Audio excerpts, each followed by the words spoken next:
ಸರ್ಕಾರಿ ಕಚೇರಿಗಳಲ್ಲಿ ಜನರನ್ನ ವರ್ಷಾನುಗಟ್ಟಲೆ ಅಲೆಯುವಂತೆ ಮಾಡದೆ ಅವರ ಕೆಲಸ ಕಾರ್ಯಗಳನ್ನು ತಕ್ಷಣ ಮಾಡಿಕೊಡುವಂತೆ ಪಶು ಸಂಗೋಪನೆ ಮತ್ತು ರೇಷ್ಮೆ ಸಚಿವ ಕೆ ವೆಂಕಟೇಶ್ ಅವರು ಅಧಿಕಾರಿಗಳಿಗೆ ಖಡಕ್ ಸೂಚನೆ ನೀಡಿದರು.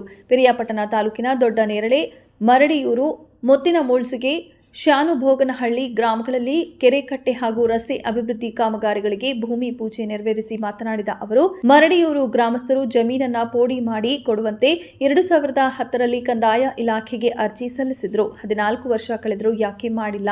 ಅಸಮಾಧಾನ ವ್ಯಕ್ತಪಡಿಸಿದ ಸಚಿವರು 1 ತಿಂಗಳವರೆಗೆ ಪೋಡಿ ಮಾಡಿಕೊಡುವಂತೆ ಕಂದಾಯ ಇಲಾಖೆ ಅಧಿಕಾರಿಗಳಿಗೆ ಸೂಚನೆ ನೀಡಿದರು. ಇನ್ನು ಮುತ್ತಿನ ಮುಳಸುಗೆ ಗ್ರಾಮದಲ್ಲಿ ಶ್ರೀ ಚೌಡೇಶ್ವರಿ ದೇವಾಲಯದ ಆವರಣದಲ್ಲಿ ಸಮುದಾಯ ಭವನ ನಿರ್ಮಿಸಿಕೊಳ್ಳಲು ಅನುದಾನ ನೀಡಲಾಗುವುದು ಎಂದರು. ಕಾವೇರಿ ನೀರಾವರಿ ನಿಗಮದ ಅಧೀಕ್ಷಕ ಅಭಿಯಂತರರ ರಘುಪತಿ ಮಾತನಾಡಿ, ಮುತ್ತಿನ ಮುಳಸಗಿ ಏತ ನೀರಾವರಿ ಅಚ್ಚುಕಟ್ಟು ಪ್ರದೇಶದಲ್ಲಿ ಬರುವ ಕೆರೆಕಟ್ಟೆಗಳ ಏರಿ ಕೋಡಿ ರಸ್ತೆ ಕಾವಲು ಅಭಿವೃದ್ಧಿಪಡಿಸಿ ಕೆರೆಗಳಿಗೆ ನೀರು ತುಂಬಿಸಲು ಅಂತರ್ಜಲ ಹೆಚ್ಚಿಸಲಾಗುವುದು.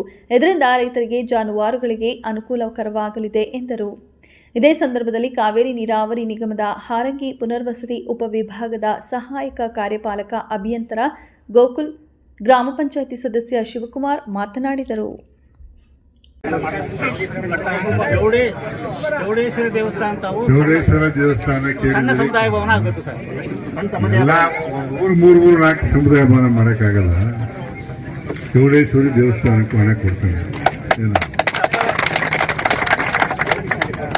ಅತಿ ಸಮುದಾಯ ನಿಮ್ಮ ಕೋರಿಕೆಯಂತೆ ರಸ್ತೆ ಮಂಜೂರಾಗಿದೆ ಈಗ. ಮತ್ತೆ ಈಗೂ ಸಹ ಅನೇಕ ಬೇಡಿಕೆಗಳನ್ನ ಮುಂದೆ ಇಟ್ಟಿದ್ದೀರಿ. ನೀವು ಎಲ್ಲನೂ ಒಂದೇ ಸಲ ಮಾಡೋಕ್ಕೆ ಹಂತವಾಗಿ ಮಾಡಿಕೊಡ್ತಕ್ಕಂಥ ಪ್ರಯತ್ನ ಕೆಲಸ ಮಾಡೋಣ. ಏನೋ ಇದರಿಂದಲೂ ಈ ಗ್ರಾಮಕ್ಕೆ ಸಾಕಷ್ಟು ಅಭಿವೃದ್ಧಿ ಕೆಲಸಗಳಾಗಿದೆ. ನೀವು ನಮ್ಗೆಲ್ಲ ರೀತಿ ಸಹಕಾರನ ಕೊಟ್ಟಿದ್ದೀರಿ. ಮುಂದೇನೂ ಅದೇ ರೀತಿ ನಿಮ್ಮೆಲ್ಲ ಕೆಲಸ ಮಾಡಿಕೊಡ್ತಕ್ಕಂಥ ಕೆಲಸ ಮಾಡೋಣ. ದೇವರ ದಯೆಯಿಂದ ಈ ಸಲ ಒಳ್ಳೆ ಮಳೆಯಾಗಿದೆ, ಬೆಳೆನೂ ಆಗಿದೆ, ಜನರು ಸಮೃದ್ಧಿಯಾಗಿದೆ. ಮುತ್ತಿನಮೂಳ್ಸಿಗೆ ಏತ ನೀರಾವರಿ ಅಚ್ಚುಕಟ್ಟಲ್ಲಿ ಬರುವಂಥದ್ದು ಇದು. ಅದರಲ್ಲಿ ಈ ಕೆರೆಯನ್ನು ಅಭಿವೃದ್ಧಿ ಪಡಿಸಲಿಕ್ಕೆ ಅಂದ್ಬಿಟ್ಟು ನಾವು ತಗೊಂಡಿದ್ದೀವಿ. ಈ ಕೆರೆ ಬಂಡನ್ನ ಅಭಿವೃದ್ಧಿ ಪಡಿಸ್ತೀವಿ, ಕೋಡಿ ಅಭಿವೃದ್ಧಿ ಪಡಿಸ್ತೀವಿ, ಮತ್ತೆ ಇಲ್ಲಿ ಒಂದು 500 ಮೀಟರ್ ಅಷ್ಟು ರೋಡ್ನ ಮೆಟ್ಲಿಂಗ್ ರೋಡ್ನ ಮಾಡಿ ಅಭಿವೃದ್ಧಿ ಪಡಿಸ್ತೀವಿ. ಬಂಡನ್ನ ರಿವೈಟ್ಮೆಂಟ್ ಹಾಕಿ, ಬಂಡನ್ನ ಇಂಪ್ರೂವ್ಮೆಂಟ್ಸ್ ಮಾಡಿ ರಿವೈಟ್ಮೆಂಟ್ ಹಾಕಿ ನೀರು ನಿಲ್ಲತದಲ್ಲಿ ಅನುಕೂಲ ಮಾಡ್ಕೊಡ್ತೀವಿ. ತೂಬಿಲ್ಲ, ಬರೀ ಬಂಡು ಕೋಡಿ ಅಷ್ಟನ್ನ ಅಭಿವೃದ್ಧಿ ಮಾಡ್ತೀವಿ. ಅದೇ ತೂಬಿದೆ, ತೂಬನ್ನ ಅಂದ್ರೆ ಅದ್ರ ಅಚ್ಚುಕಟ್ಟಲ್ಲಿ ನೀರು ಕೊಡಲ್ಲ, ತೂಬನ್ನ ಇಂಪ್ರೂವ್ಮೆಂಟ್ಸ್ ಮಾಡ್ತೀವಿ ಅಷ್ಟೇ.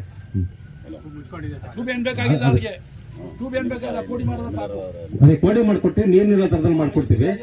ನಿಮ್ಗೆಲ್ಲ ಗ್ರೌಂಡ್ ವಾಟರ್ ರೀಚಾರ್ಜ್ ಆಗೋ ತರದಲ್ಲಿ ಆಗುತ್ತೆ, ಕೆರೆಗೆ ನೀರು ತುಂಬಿಸ್ಲಿಕ್ಕೆ ಅನುಕೂಲ ಆಗುತ್ತೆ. ಮತ್ತೆ ಅದನ್ನ ಮಾಡ್ಕೊಡ್ತೀವಿ.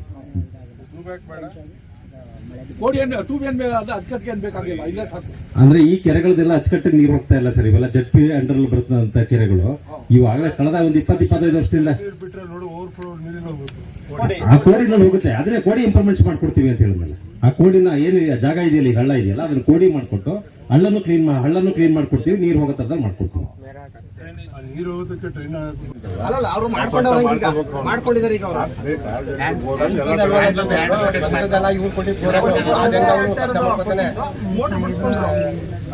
ಮೋಟ್ರು ಬಿಡ್ಕೊಂಡು